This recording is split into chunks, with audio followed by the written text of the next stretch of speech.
You're listening to Trek FM. Want to join in the conversation and share your thoughts on this episode? Join the Babel Conference, our listeners' discussion group on Facebook. Just type BABEL into the Facebook search field, and we'll look forward to seeing you there. This is Steve Sansweet of Rancho Obi-Wan, and you're listening to the 602 Club.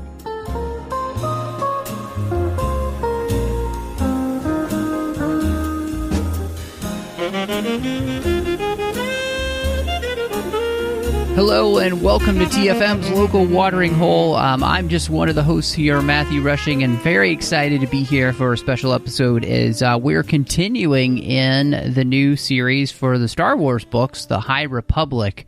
And this time we're going to be talking about a test of courage. And to do that, I brought in a very special guest, none other than Aaron Goins from the incredible podcast Star Wars Bookworms. So we have an aficionado here with us today. Aaron, welcome back to the show. Thank you, Matt. Thank you for having me again. Yeah. What my favorite thing about having you on is that you never want to talk about like the big book.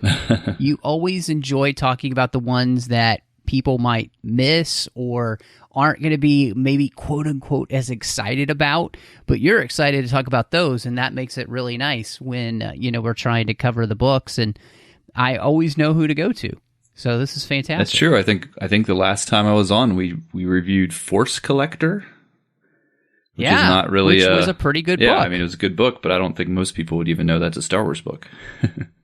Probably. I mean, they might not have, but they know because of us. And so we're going to be excited to, dive into this series. And, of course, you've heard us talk about Light of the Jedi, and so we're on to the second book now. And before we dive into talking about the story and everything, just a quick reminder, of course, you can find us wherever you get your podcasts. Make sure you are over on Apple Podcasts. If you are, please do give us a star rating and review. That really helps the show grow.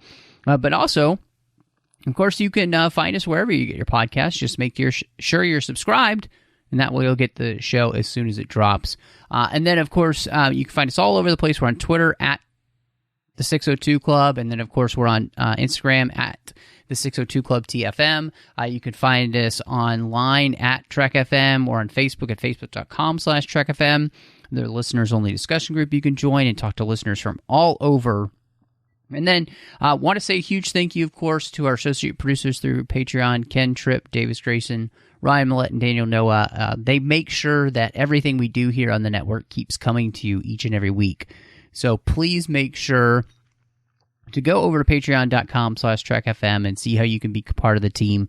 Honestly, we definitely need your help. It's a lot of money to put this together, and so you keep it coming, listeners just like you. So again, that's patreon.com/TrekFM. So Aaron, you weren't with us, obviously, when we talked about Light of the Jedi, so I'm just kind of interested, even before we get into this book, what was your excitement level coming into the High Republic? Because obviously you're a huge Star Wars fan and you're a huge Star Wars books fan.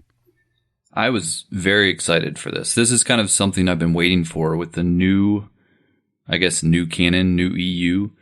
I was a big fan of Legends, and so they had kind of gone all over the place with Legends. They had covered stories in the Old Republic. They'd covered stories post Return of the Jedi. We had everything we could ever want, maybe too much, some would say. So when it came to the new canon, it seemed like they were really staying really close by the original characters, and a lot of the characters that we knew, or the new characters that they had introduced with the new trilogy. So I was ready for something that kind of went a little further away from those characters. And so when High Republic was announced, I was like, oh, this is kind of right up my alley. Plus, I'm a big fan of the Jedi. I love the Force, Jedi, Sith, any of that type of lore around kind of the Force and how it all works and how it all connects. I'm just really into that. So the idea of this, give me this every day over an X-Wing novel. Yeah, I mean, I think We're pretty similar in that, obviously I loved the old EU and was a big fan of it, all the way from 91 onwards. I've told the story before about, I remember seeing Heir to the Jedi in the Walden books and just being like, I must have this. Not Heir to Jedi, Heir to the Empire, excuse me. Heir to the Jedi is a totally different book and a terrible one. Not a great book, yeah. Yeah. So, yeah, I mean, I'm right there with you being excited about diving into this. And so one of the interesting things, just kind of timeline-wise, that's fascinating about this book is that if you've read Light of the Jedi, this book actually kind of takes place in the same time period. You've had the big accident and the emergences happening and some of those stories already going on. And so this book actually takes place right in the middle of that and ends at the same place that Light of the Jedi does, which is the dedication of the temple. Well, not really the temple, but the space station. And so, to me, that was really interesting as a way for them to introduce this story to everyone. So you mentioned, Aaron, obviously huge fan of the Jedi, which we both are. I think of our friends, we are probably the ones that maybe love the Jedi the most. And so I really thought that there was a ton of stuff in this book. And there are little like snippets here and there where we really do kind of learn a lot about the Jedi in this time period. I mean, one of the most fascinating things was that, Venestra, one of our main characters here, who is a brand new Jedi. She's 16 years old and she's become a Jedi Knight. She wasn't trained on Coruscant at the temple there. She was trained on this other temple at Henestra, or Henestia, I think you might say it. So that to me was really interesting, is we learn that there are a lot more temples all around the galaxy that the Jedi are using, like, the ones we might have run in on Lothal and Rebels and those kind of things. Like, these were actually places where Jedi didn't have to go to Coruscant to be trained. They could be trained, almost wherever they were found, it seemed like. Right, yeah, and this era is an era that we haven't really seen before. I think it's supposed to be like 200 years before Yavin type of thing. I'm a little confused as to like what all fits within what they're considering the High Republic, because it almost seems like it goes right up to the prequels in a way. I had seen they had even put Master and Apprentice in kind of in the High Republic era, if you look at the Del Rey timeline. So I guess that's kind of toward the end of the High Republic era. So it does seem similar to what we're getting in the prequel era Jedi, in that, the way that they function with the Padawans and the Masters and the Knights, and it doesn't seem too different. Not like something that maybe like Legends, where when you go back into the Old Republic, it's almost like a different, everything's completely different in how everything functions. And there's still Sith running around and all that. Here it feels like we're close enough to what we know that it does seem very familiar, although the idea of there being these different temples is new, at least active temples. So you kind of almost wonder, well, what happened? What happened to these, these other temples if they were kind of running these temples, within a couple hundred years of the prequels? Honestly, yeah, I mean, there's quite a few questions that I have about that after reading the first two books in the series, because there is so much about this where, even just the way that the Jedi interact with the Republic and them not necessarily being, an arm of the Republic. They work with, but they don't have a specific, they don't answer to the Chancellor or anything like that, the way we see in the prequels. And so there's so much, I feel like, for them to explore here. And I love the idea that the Jedi were not quite as centralized, in the sense that, like, we feel like in the prequels, everything spreads from Coruscant, whereas this felt much more like the Jedi set up these temples all over the galaxy as a way to not only make sure that they aren't so, like almost like mono-focused into one place, but that they're everywhere. And it gives them maybe a better perspective on the galaxy, because there are more places where people are being trained, and that allows you to have more variety in the Jedi, even in their perspectives too. Yeah, and it seems like the Jedi just aren't, since they're not connected to maybe the overall government of the Republic, that they're not going to be central to Coruscant. I didn't read Light of the Jedi yet, so I don't know what kind of happened in that book or what locations were revealed. I know in this book they talk about Hosnian Prime, which obviously is a planet that we know from the sequel trilogy, so it's a nice drop of a planet name there, but now we know that seemed like a pretty central location as well. Do they talk about Coruscant being the capital? I mean, Coruscant is still the major system in the Republic. It is where, the seat of government for the Republic is. Okay, yeah, so it makes sense that if the Jedi are going to start to become more connected to the government as time moves forward, that they would end up, being located mainly on Coruscant, with the main Jedi temple being there. So, yeah, I mean, it is going to be cool to find out as these books come out, and it sounds like there's going to be a lot. We're in phase 1, but they've already announced that there's going to be like 3 phases of this High Republic. So they've kind of put all their, they're all in on this storyline. So we're going to get a lot more novels, some that probably haven't even been announced yet, comics and all kinds of stuff. We know Yoda's going to be involved, in some way, which I think he's already appeared in a comic. I haven't read that yet either. Yeah, he's in the first comic. Yeah, So I will say this, as a fan and kind of wanting it to be maybe a little bit further back in time, I'm a little disappointed that they're already connecting it to stuff we know. It's like you see Yoda and it's like, okay, I don't know if they felt like they just needed to have at least one familiar face in there for marketing purposes, but it would have been cooler, I think, if this was set even further back in time, like maybe 500 to 1,000 years in the past, rather than this close to the events we already know. Like basically Knights of the Old Republic kind of thing. Yeah, because I think we already know now that if the Sith showed up in this, that'd be pretty weird, because the Jedi have thought the Sith have been gone for a while. Right, so there's not really a way that they could show up unless they show up in a way where whoever runs up against them doesn't survive and live to tell about it. So that is a little disappointing, because there would be some hope as a reader, like, oh, maybe the Sith are going to show up and fight against the Jedi, is something that you would see pretty often in the Old Republic stuff that I don't think we'll see in the High Republic.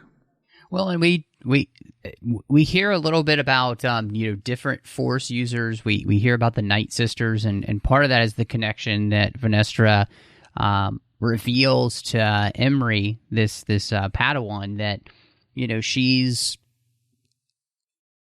had a Force dream one night that encouraged her to alter her lightsaber so that it's not only a lightsaber, but it's a Lightwhip. And this, of course, has the connotation for the dark side, but one of the neat things in there was reminded, and especially with the Jedi is, everything is a tool. And so like how we use that tool is what makes it good or bad. But that was a really interesting connection, and something I did not see coming, them to bring light whips back. Yeah. I kind of saw it coming only because I looked at the illustration in the book before I read it. Because they do have, for those of you that maybe did the audio version of this, I would recommend checking out the print version, because there are actually 3 illustrations inside of the book that kind of match the artwork that's on the cover of the book. So you get a good sense of what the characters look like. And you do get an image of her using her light whip in those illustrations. So I actually did see that before it happened in the book. As far as, I'm not a big fan of like weird lightsabers. Like the weirder they get with them, the more I'm kind of like, oh, okay, like a little eye rolling sometimes when they come up with these really strange designs for lightsabers. Even like Kylo Ren's, I thought was a little extra, although I've gotten used to it. So, a light whip, it's just a weird thing to me. To me, it's not even a lightsaber anymore at this point. It's a completely different type of thing that doesn't feel like the noble Jedi weapon that we're used to them carrying. Yeah, it was an interesting thing, and part of it was, And this is one of the things, like, were some of these things that we were learning about the Jedi and their connection and everything, but this is one of those areas where it just felt like we're told that she has, you know, a Force dream and she, you know, creates it. But it just seemed like more like we need her to have this.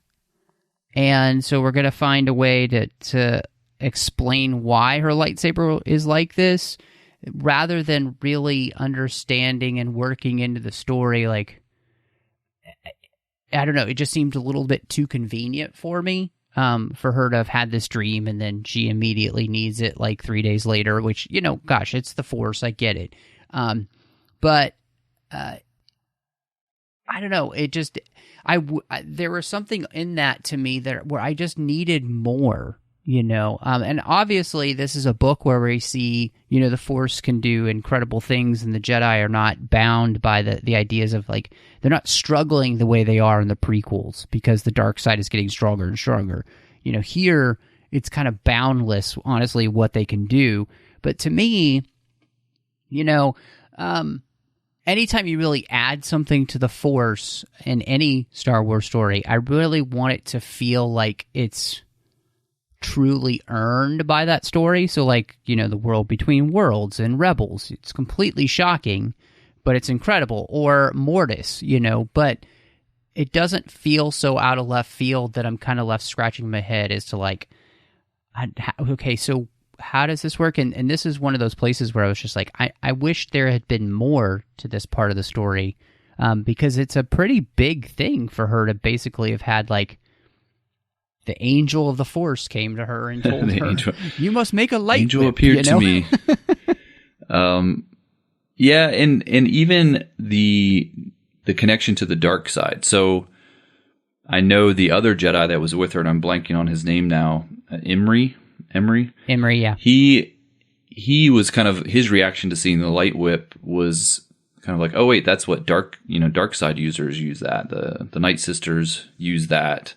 And then they kind of say, well, not, you know, some light side users have used it too, back when they were trying to defend against the Sith using, I forget what the exact words were, but they were using some kind of unconventional weapons, I think, so basically. Yeah. It was, you know, it was interesting that there is a connection to the dark side there, that was his instant reaction. So maybe they're trying to tip us off as to something, you know, who knows, these characters may pop up again in the future. The fact that she got that vision maybe wasn't of the light side. You know, there could be more to come with this story, with her, with that Lightwhip. And I kind of hope there is, because it did seem a little weird just to kind of throw it in there. We have seen Lightwhips before in Legends. You know, there was a pretty iconic character, Lumaya, you know, in the Legends books, who was a dark side user who had a Lightwhip. So it's not the first time we've ever seen it in Star Wars literature by any means. But even the way it functioned, like, it was almost like she could use it as a whip, but she could also use it as a lightsaber. It wasn't one or the other. The Kyber. Yeah, you just flip the switch. She had a pretty advanced Kyber crystal, I guess. That could kind of. It went to you know, a master's level school already. You know, they did talk about. I did like the idea of them talking a little bit more about lightsaber construction. They got into that, which was kind of cool, and they did talk about even the way that it's containing the energy, and how that's why it doesn't just go on forever and ever. Which I thought was an interesting thing for them to talk about, where the Kyber crystal, there's like a field or whatever that's kind of containing that energy into that beam. So, yeah, I think I liked that too, and I thought that was interesting because obviously one of the things we learn is, you know, Emery has really been struggling with the connection to his lightsaber and it really working properly, and I kind of enjoyed that whole idea of, you know, for a lightsaber to work well, it's almost kind of Harry Potterish in some ways. Like, you know, the wand chooses the wizard, and how well a wand works for you has to do with the connection that the wand has with that person. And so the lightsaber and the kyber crystal are very much the same thing. And we've seen, from the Clone Wars, when the Padawans were creating their lightsabers, the process of bringing it together is something that is very Force-driven. It is, you're in tune with the Force, and all of the pieces come together, and they create this Force connection with the crystal and with you and with the saber itself. And so there's something much more organic to it than it just being this, piece of machinery. And I like that too. I thought that was really neat to be able to see where, like, Imri's struggle, and kind of where we see where he brushes with the dark side, and his jealousy that he kind of has, the losing of his master, all of this kind of really gets to, him having a weapon that's just not working for him. And I thought that was a nice way to kind of show how important that connection between the Force and the crystal and the saber all is, with the Jedi themselves. Interesting that when he was having issues with the saber, but then he did have his little dabble with the dark side, and that's when his saber was the strongest. They had mentioned that he had his saber seemed to be at full strength when he was fighting against her, which is kind of like, counterintuitive a little bit, that if the kyber crystal was in tune with the Force and he was a light side user, that it would actually be stronger when he's tapping into the dark side. So that's for people to debate, I guess, as to what that means. Also, he did make he made a comment. It was an internal dialogue, I think, in his head where he was thinking about the dark side, and then he makes the comment about how the dark side needs to exist for the balance to be there. And that's always something that people have debated since the beginning of Star Wars time, of what is balance? What does that even mean? But he definitely seems to believe that dark does need to exist in order for there to be balance, whereas I know others have said that the dark needs to be destroyed for there to be balance. So I don't know if that's different philosophies of different masters or different philosophies of different writers.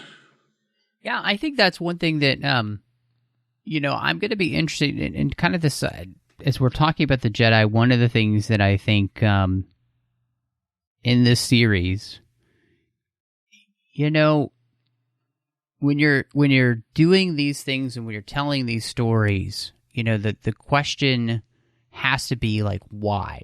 Why are we telling this story? And the why, and then what we do with the Force. There has to be a really deep understanding when we're playing with Force stuff, and so that's something that I'm going to be, I will say personally, I'm just going to be kind of hypercritical on as I move through this series, is really paying attention to, okay, why are we doing this in the story? And does it really seem like we're doing it for the right reasons, or is it just because it's convenient? Because there are a few times in this book I kind of got a little annoyed with them seeing them use the Force for everything, like they're holding leaves over their heads when it's raining and just things like that, where it was just like, it seems like the Force is almost just becoming this thing we can do anything with, and like, you don't want it to become mundane. Like, and I get we're in the heyday of the Jedi, but I still want it to feel like special. And this could be, intentional, showing the times, the sign of the times and what's to come. And the Jedi are getting too arrogant. They're starting to take the Force for granted. And I know I keep bringing up Legends, and I don't do this that often, even in my own podcast, but for whatever reason, because of the subject matter, it seems like we're touching on old Legends stuff. But I remember in the new, I forget the name of the series, maybe it was New Jedi Order, where kind of Luke's new Jedi, a lot of them were doing that kind of thing, where they were using the Force kind of frivolously. And there was one scene I can remember where a Jedi was using the Force to basically put like a tiny little force field around himself whenever it rained. I think it was Ganner Rizzotti. Did you read those books? The New Jedi Order stuff? But oh, yeah. Okay. Mm-hmm. So I just remember, for whatever reason, when I was reading this book and they were floating leaves over their heads to block the rain, I thought of that scene from the old New Jedi Order where there were Jedi that were doing that, and other Jedi were kind of saying, hey, you shouldn't be using the Force just to block the rain. That seems like a waste of, what the Force is really meant for. Now, in this book, let's remember the rain was acid. So there's a little bit more of a practical reason why they were blocking the rain. It wasn't just to stop from getting wet. It was to stop from getting burned. But I can definitely see what you're saying. Yeah, and I think you do have a good point, and it could be the thought process, and this will be interesting as we move through the other books. Is that what they're going for? Is that are we turning the corner here to show how the Jedi go from this to the prequel era? And 200 years really isn't all that much time. I mean, you think about the age of, like, say, the United States. It's that time period, right? So we have an idea of what history looks like between that amount of time. So that's going to be fascinating to me, kind of see. And on the good side of that, we did see how different Jedi have different gifts. Venestra is very young; she's already a knight at 16. But she also reminds herself she needs to learn how to do the restoration meditation much better. You can say that 3 times fast. Because she's not very good at it. She needs more practice at it. Like Emery, Emery is more in tune with life forces of others, and he's really empathetic. But also, apparently, he's somebody who is good at wayfinding, which is something we kind of only have seen in, the sequel trilogy, the idea of the Wayfinders. That's right. And then we've seen a little bit of that with the Force and moving through space, of course, in the Thrawn trilogy with the Skywalkers and the Chiss.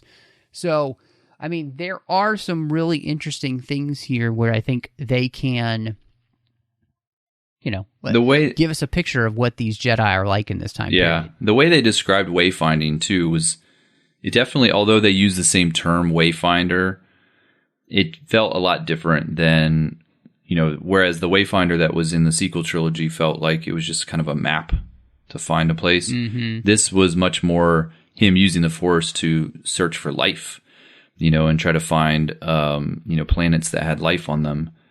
It almost felt more like wayfinding in Moana as opposed to any wayfinding that we've seen in Star Wars. That's a good point.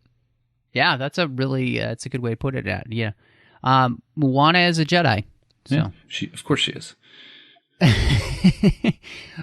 It was interesting too. We have the conversation between Venestra and one of the Jedi Masters at the end, where they're talking about Emery and his temptation and fall to the dark side in this book for a while. And I really loved what this master said, because they said, being a Jedi is about choosing the light over and over again. And, I think, to me, that's definitely, I would say, a really spiritual thing to say, because, if you're a believer in anything, you do have to continually choose to believe in something over and over again, especially when it gets difficult. And so kind of seeing the way that Ireland is able to use that in the book, it reflects on our world, but I mean, I think it's really true. We have to continue to make the choice to choose what is right and what is good over and over and over again. Like it's not a choice that ever ends, as, the choice to choose what is, light over darkness. So I thought that was really strong, and especially since this is a book for younger children. It's a middle grade book. I thought that's a place where this really works, is that, the thematic elements like that were coming across pretty well. There's actually a quote, I can't remember what exactly it is. It just popped into my head now when you said that, choosing the light. But I believe it's Qui-Gon Jinn or somebody that was talking to Qui-Gon Jinn in Master and Apprentice, where he talks about... Yes, it absolutely is. You're right. About choosing the light. And I wish I could remember the exact quote. I'm sure we could find it quickly if we wanted to look it up, but probably not a good use of our time on the podcast. But that made me think of that instantly when you said that. I was like, oh yeah. And that reminds me of Qui-Gon. And, he's probably a representative of, a bit of the remnants of the High Republic era. Mm-hmm.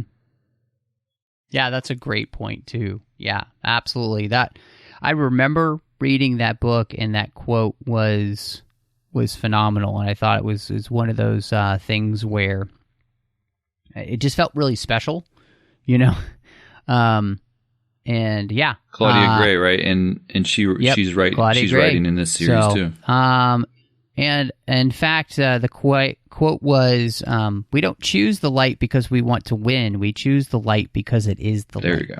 Nice. Yeah. So impressive. I'd put that impressive in my speed review on looking that stood one up. out. Yeah.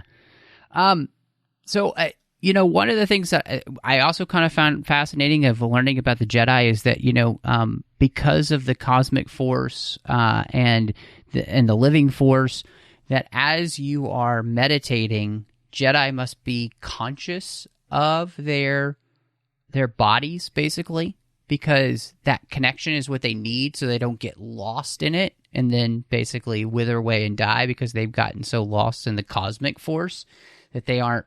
So they need to be in tune with their physical needs, even though Yoda says, and even the quote was, spending too much time in the Force could feel luminous, but bodies were crude matter and needed care and feeding.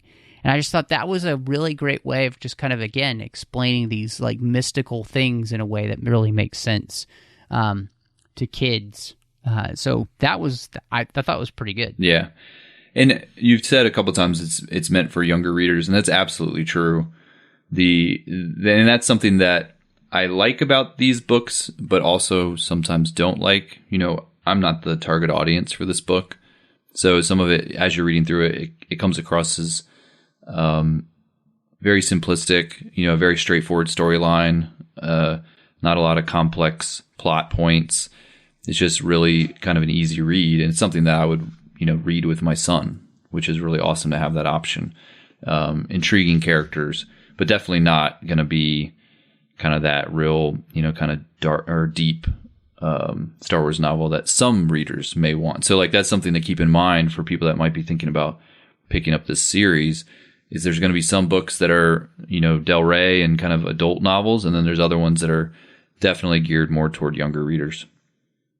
Yeah, absolutely. And you know what? It's funny because, even some of those books, like those middle grade books, have been some of the best books to me, like Weapon of the Jedi. I think it was Jason Fry, that story he did with Luke. I thought was great. We both, I think, liked Chewbacca and the Force of Fear. The Mighty Chewbacca. That's a great book. Yeah, that was the one I was going to use as an example for sure. Yeah, so I mean, and I think like any of these stories, it just, which one touches you? Where does it really play out? And some of them are going to work better than others, but this one had, at least for us, I mean, we were just talking for like 30 minutes about all this Jedi interesting stuff. Little tidbits about the Jedi. So that's pretty cool. So we have an inventor in this book. Her name is Avon, and she's the daughter of a Republic senator. And she's been sent to this port that we meet Venestra and then Emery and his master at, and this Dallin delegation. And they're all traveling to the new starbase. They're going to the dedication. And what did you think of her as a character here? Because obviously she's, next to Venestra and Emery, and then this Dallin young boy named Honesty, she's the other main character. Yeah, so Avon is probably the most interesting non-Force user character in this book. Maybe the most interesting character, if I'm being honest. She has a big personality, and she's very intelligent, but also kind of rude and a troublemaker. Gets into trouble, and I liked her a lot. And the fact that she is, related to, I guess, the Staros that we already know that's coming in the comics, in the future, I think is kind of an interesting choice. But some people don't like that. People don't like when Star Wars connects these people and like everybody's related to somebody kind of thing. I actually like it. I like that there's these family connections all throughout Star Wars. So the fact that we've heard her name before, and we know that she's related to Sana. Is it Sana Starros? I'm blanking on the name now. So that, yeah, I think that's kind of cool. And she actually looked like, when you look at the picture of her, she looks a lot like her too. Yeah, and well, it's interesting to find out that the Sana Starros' ancestors were like respectable. Right? Yeah, so at some point. But you can see kind of how they start to maybe divert from that with Avon. Yeah.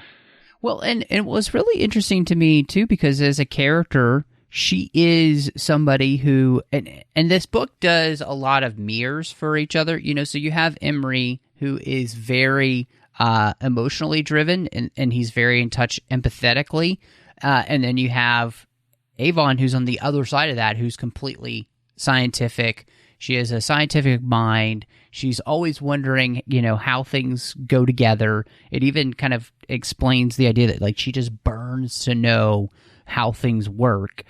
And so she is, I would say, much more straightforward and kind of rude, like you were saying sometimes, to people, because she's not really in touch with her feelings, and she's not in touch with other people's feelings, but she's a tech genius. And the one thing I was really interested in this, because I'm like, oh man, I see problems coming with this, is she's obsessed with kyber crystals and understanding them, and her unbridled passion for invention seems like it could be a problem if it's never put in a check. Right. And I hope that this isn't just a one-off for these characters, for these 4 characters. I guess 5 if you're including the droid. But I hope that some of the things that they're establishing with these characters we see later on. Why does she care so much about kyber crystals? She does, I think, is at the end of the book, doesn't she snatch up some lightsaber parts? Lightsaber that wasn't working well for him anymore. Right. Because nobody will be looking for it. Right, yeah. Well, it got cut in half, right? So maybe she just assumed he was going to discard it and he was going to get a new one. I don't know. But yeah, so, she's taken some lightsaber parts. She's obsessed with kyber crystals. Who knows where this is going? Maybe it doesn't mean anything. Maybe she becomes, an inventor and invents some sort of weapon in the future that, can be a precursor to what we see. The Death Star. Yeah, like what they do with kyber crystals. We know kyber crystals are used for lightsabers, but they're also used for creating super weapons. So, yeah. Well, and what was really interesting to me too is because for her, she's the character who she's all about her science, and she kind of gets tired of hearing about the Force, and it was a good reminder here too, that just because the Jedi use the Force, they're not, like, science and the Force aren't at odds. And it was an interesting kind of like religion and science type of idea. It's like they're linked together. It's not as though one is better than the other, or that they're fighting. And so that was an interesting theme to kind of get into, since she's completely on the science side, and of course the Jedi are one with the Force, and yet it's not like Jedi are above using science to do stuff. Yeah, I mean, the lightsaber itself is technology blended with, sentient Force crystal. Right. So, yeah, a lightsaber is the perfect example of the blending of the two. One of the nice themes, that I thought of in the book was just how, we all have our thing. And so many of the characters in here are kind of dealing with comparing themselves to others and the struggle of comparison. Because they're not quite as good at other things as, when they look at, like Emery, he looks at the fact that, Vanessa is already a Jedi Knight, but he's nowhere close yet. And he has this jealousy and, so I really like that. I just thought, if I had a kid, like, this is the type of storytelling and the type of moralized storytelling we want Star Wars to be telling. That's really kind of in line with why George created Star Wars in the first place. So that was a great theme, I thought. And Emery was really struggling with the jealousy throughout the book, but not in such a way that he ever let it really overtake him. When he did, what he really let overtake him was the grief of losing his master. Which let's just point out, one of the funniest names, I think. His name is Douglas. Like, it just doesn't sound like a Star Wars name to me, Douglas. So when he's like Master Douglas, I'm like, oh, did they forget to replace the name? Like, they put that in as a placeholder when they wrote the book, and they forgot to Star Warsize it. But yeah, so there is because it sounds more like a British butler. Yeah, it just sounds like a guy. Like if there was a Jedi Steve, it's like Jedi Douglas, like Jedi Steve. So, yeah, so we'll get that out of the way. But I thought that was a funny name.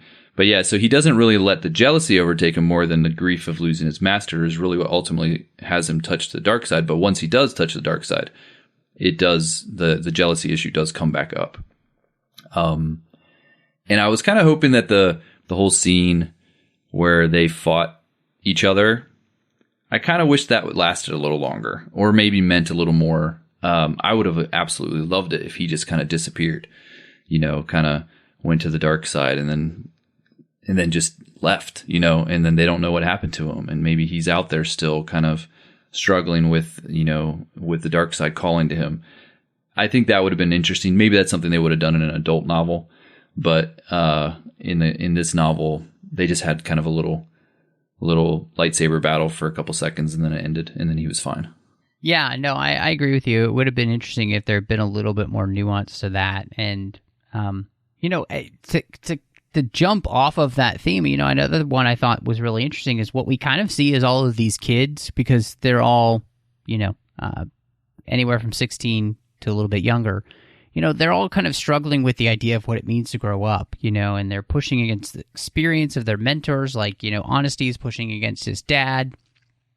You see Emery struggling with his master, Douglas, and trying to understand what he's trying to teach him.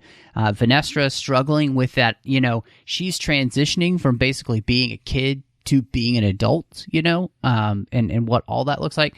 And I just thought that was really cool. And what we kind of see, and I thought was great in the story, is like, we all need wise mentors, like every one of these kids needs somebody to be there patiently, telling them what they need to hear, whether they want to hear it or not. And we see a lot of these characters be that for one another, and then we end the book kind of with the thought process that it looks like Venestra will probably be Emery's master going forward, which that should be interesting since they're so close in age. Yeah. That is, yeah, I thought that at the end too. I'm like, I don't know if that's the best idea, but okay. But maybe that Jedi Master saw something that made him think that would be the way to go with it. And I forget, how big of an age difference is it? Aren't they pretty much the same age? I can't remember. I feel like he was like 14 or 15, okay. He's not that much younger. So it just seems like, Emery probably needs an older master, one that I feel like there could be other problems that come up with the whole relationship. Well, yeah, that's true. Maybe the next one will be a YA novel, and they'll have a little love triangle or something. Okay. Well, enough of that, Aaron. Let's talk about J6, our droid for the book, Avon's droid, who basically was our L3 plant. Huh. I could see that. Yeah. L3-ish with guns in her torso. But J6 was an enjoyable character. It's hard for them to kind of come up with unique droids anymore, I think. They've done it. They've done it all. There's been every kind of version of a droid that I think we could ever have in, especially if you're talking not just the movies, but, comics, novels. It's really hard for them to come up with something that's unique. So I think she did feel like you'd seen her before. Kind of a blend between maybe L3 and C-3PO. But I did like, I guess the twist on this droid was the fact that the modifications that were going on was kind of funny to see her coming into this self-realization or kind of a little bit of sentience or freedom that maybe most droids don't enjoy. And the fact that Avon wasn't even sure, she had made these changes to her droid, but she wasn't even sure what the changes were going to cause. So I thought that was a nice little twist that we hadn't really seen really with droids before. Well, my favorite part was that at the very end of the book, too, after all these changes have taken place, the quote was, she was going to have to calibrate J6's programming just a bit when they got back to civilization. Not enough to make her like she used to be, but definitely enough to make sure she didn't get too blasty at the wrong moment. And I was just like, it is funny because, you know, she had this desire to kind of see what would happen if she allowed her droid to be able to basically have the freedom to create her own personality in much the same way we see L3 have done. And this is kind of the precursor to that. And realizing that maybe there is a good idea to have like limitations on what we become. And I just thought of this. It's an interesting theme though, but you know, in and of ourselves, should we just be anything we could be? Or should we also put limitations on ourselves in a good way? Should there be boundaries to which we want to have in our lives that, you know, keep us safe and keep others safe, but also are just better in general? I don't know. You're getting too philosophical for me. Definitely didn't think that deeply when I was thinking about this droid. But well, I wasn't until we started talking about it, and you got me thinking, Aaron. Stop. I just thought it was a funny droid. But yeah, I had no problem with it. I think it was cute. So, so the Nihil are the characters to which the Jedi are going to be kind of going up against in this series in general. And so I kind of wondered, you know, since this is your first experience with them, what did you think of them and their plan, and why they're doing what they're trying to do specifically, you know, in this book? So the idea of the Nihil being the foil for Jedi is interesting to me because they just seem like pirates. And like I said, I didn't read Light of the Jedi, so maybe we learn a little bit more about them and kind of why they can actually be a threat to the Jedi. But when I think of a band of pirates, I'm not thinking of them as a big threat to the Jedi. You know, so what is special about them? What makes them so dangerous? Maybe it's their numbers. I don't know. But the ones that we run across in this book absolutely do not feel threatening. They're kind of this, just two of them. They seem like low level people in the organization. So far, I haven't gotten enough information about the Nihil to really understand kind of how they could be the big bad for this whole series. I mean, to me, and here in this book, at least, if this is all we're going on, you know, their plan of trying to keep the Republic from moving to the Outer Rim, because that's their territory, basically, and wanting to do everything to keep people like the Dowlin from joining the Republic, you know, makes sense. Again, you don't want a big Republic presence out on the Outer Rim. Also make sure, you know, the fact that Starlight Beacon, they wouldn't be happy about that either, you know, because, again, the Jedi and the morality and the government of the Republic is encroaching on their space. So all that makes really interesting to me. But, I mean, knowing what I know from Light of the Jedi, I mean, there are some interesting aspects to them that make them interesting foes, but I'm still kind of on the side that you are, even with that information of saying, okay, we've got to, and I know something else is coming, which, you know, like force-based plant things. So, I mean, that'll be interesting. I briefly came across that, and I'm not going to say I was excited about the idea. But I don't know. So I don't know what that's going to be. See how that goes. But I had a question for you though. So this idea with this plan that they have, but I was really okay. We have this station that's opening. It was Starlight Beacon is opening up there in the Outer Rim, and the idea is that it's, you know, going to spread light of the Republic to the Outer Rim. So to me, though, it's like when they open a Starbucks in a town that hasn't seen a Starbucks before. You know, exactly. Yeah, you got to have the Starlight coffee is the best.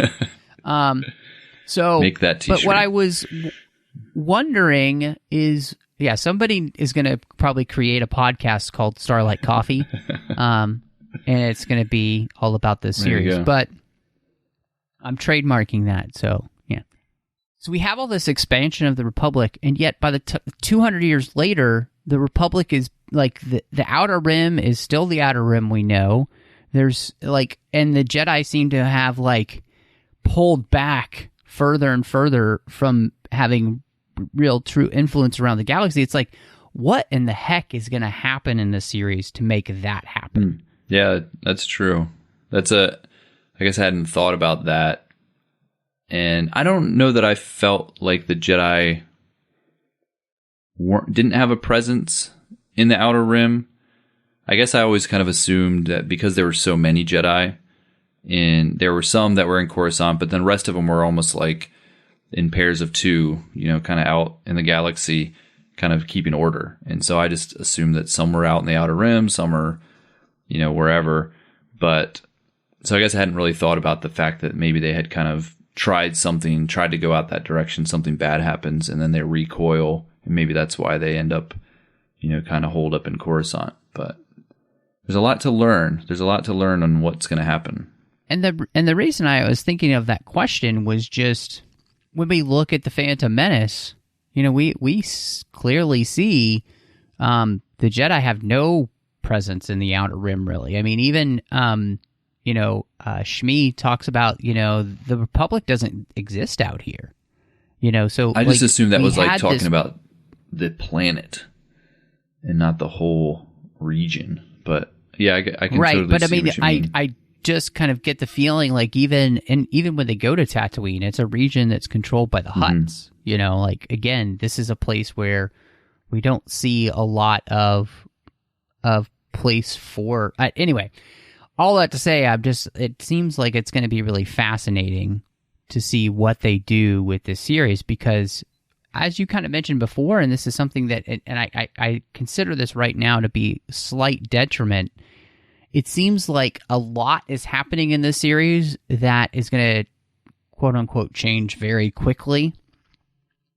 But then again, I put in my brain, 200 years ago, the United States and our way of life was very different.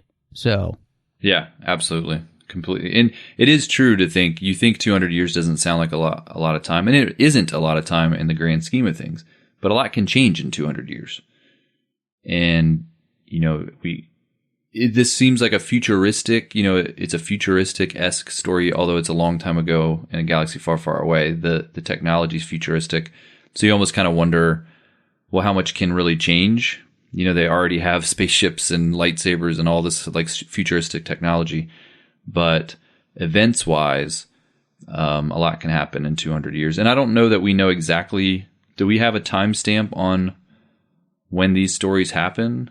I know they happen in the era, and the era is about 200 years, but do we know where this falls in that era? How far? My suspicion was, I had read that these take place 200 years before the Phantom Menace. Okay.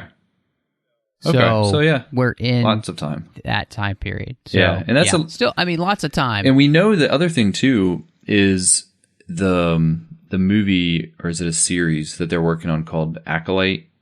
That's going to be a Disney Plus thing, I believe. Is supposed to, and it's something that isn't it supposed to take place kind of at the closing of this era? Yeah, it's supposed to be set at the end of the High Republic era. So it'll be interesting to see where that falls in, because that's definitely implying, dark side acolyte, right?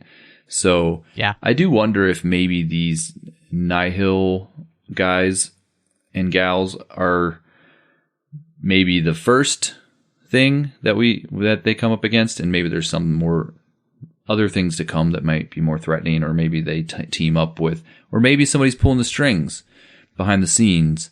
Maybe there is a dark side influence that's pulling the strings of some of these villains. Dark side plant creatures. Hopefully not them, but I don't know. Did it say they're Force users?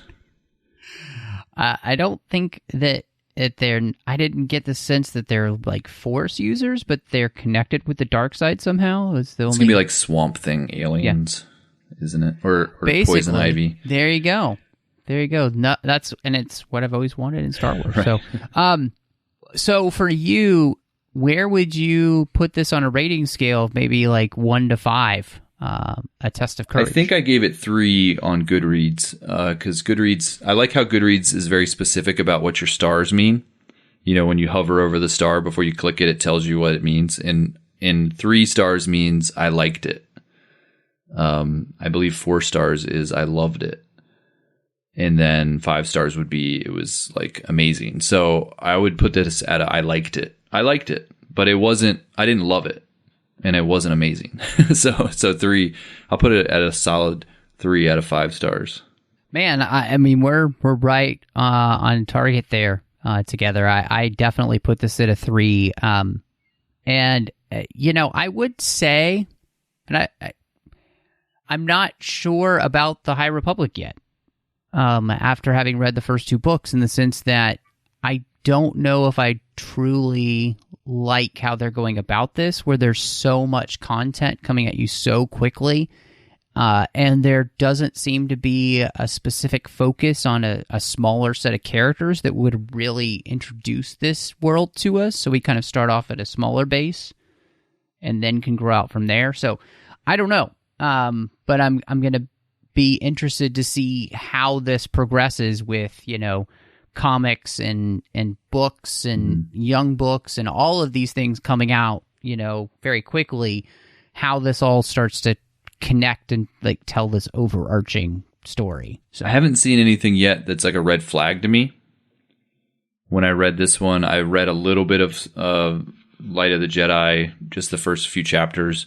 And so far, everything I've seen, images I've seen of the characters, there's nothing that's standing out to me like, ooh, I don't think I'm going to like that. Other than the plant-based aliens, I don't know what that's about. That's the first thing that's come up where I'm like, I don't know if I'm going to like that. But so far, I like it. And I honestly, this book, when I say 3 stars, it's probably unfair a little bit because I'm not a kid, So I think if I was a 12-year-old or a 10-year-old reading this book, I might say 5 stars. My son, I was reading it with him the first few chapters, and he seemed like enthralled by it. So I think for an adult reader, 3 stars. But for a young reader, this could be way more entertaining. And it's good that they're giving us these options because, we even in the comics, we have the regular Marvel comics, but then we also have the Star Wars Adventures comics, which are definitely made for a younger audience too. So I'm excited about High Republic, even though I've only read the one thing, just because I love the idea of there being this kind of overarching story that all these different things are connecting into that really hasn't happened in Star Wars to this level with the new canon, and to have this concerted effort to really connect it. And the fact that they're already like announcing phase 2 and phase 3, like they're really all in on this. And so I'm excited about where they're going to go with it. Yeah, I think the thing I'm really interested in is to see how it goes, first 2 things have come out now, and so I'm going to be fascinated to see, whether or not it continues to go well. I will say this, though, the red flag, and just for me that's come up, is that they're already announcing these different phases, and to me, it seems like you're putting the cart before the horse of saying that we already have all of these plans, but we haven't really seen if this is successful yet. Kind of like they did with the Star Wars standalone movies. Yeah, or even just you look at any of the franchises that have been supposed to come out, in movie theaters, but then like just fizzled because the first movie wasn't great, and they had announced, we're doing this new connected universe with Universal Monster movies, and then, you really don't have... So, to me, that's just something that I'm like a little bit worried about. Are they trying to do too much too fast without really setting a good foundation? So, the first 2 books, I think, are a decent foundation, but I would say, having read both of them now, it's not exactly the best foundation. Like it's not like I was bowled over to the point of like, oh my gosh, So I guess we'll see. As Avon would say, hold on to your butts. They can take this risk, I think, more so in the literature world than they would in a movie or TV world. So if you announce, 6 or 7 High Republic films, and that might be a little bit cart before the horse. But when it comes to the literature world, they definitely can take a little bit more risks with this stuff. And I don't think it's going to bomb. You put Star Wars on the cover of a book, it tends to be a bestseller. There's been bestsellers that we didn't even like. You and I personally, there's been some books that we just absolutely did not like, but they were still New York Times bestsellers because they're Star Wars books. So I think I like that they're kind of going a different route with this. I like the fact that I'm picking up the book and it doesn't have Luke Skywalker on the cover. It doesn't have Darth Vader on the cover. It doesn't have Grand Admiral Thrawn on the cover. My goodness, we have enough books of that guy. So I'm just... Hey, you watch your mouth. trying to get a rise out of you there. But yeah, so I like these fresh faces. I like that we're learning about a new era. And I'm going to give them a little bit of leeway on this, even though maybe, I've only read the one book. And like I said, it didn't blow me away, but I like what they're doing, and I'm definitely going to kind of get on the bandwagon with them. Yeah, and I'm going to be interested to see where it goes as well. So, Aaron, if people want to catch up with you and see what else you have going on, where can they find you? You can find me, mainly my online presence is through my podcasting. So you can find me at Star Wars Bookworms.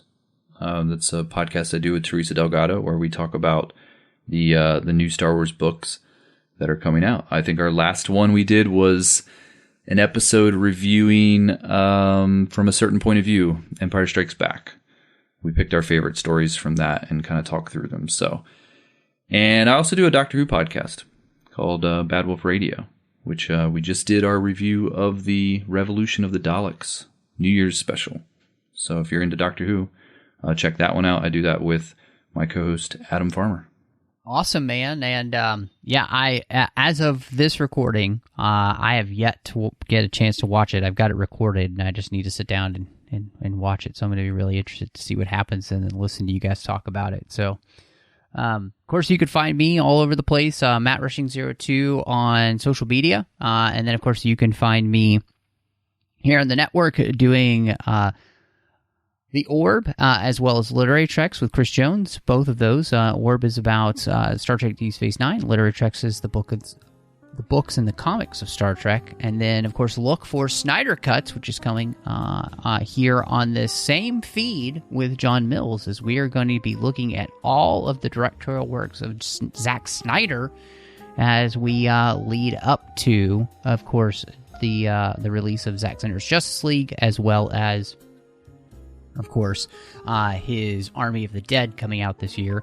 And then you could find me over on the Nerd Party Network doing 2 shows. One is called Owl Post. That's with Drea Kaufman, as we're talking about every chapter of the Harry Potter series, one chapter at a time. We're legitimately almost done.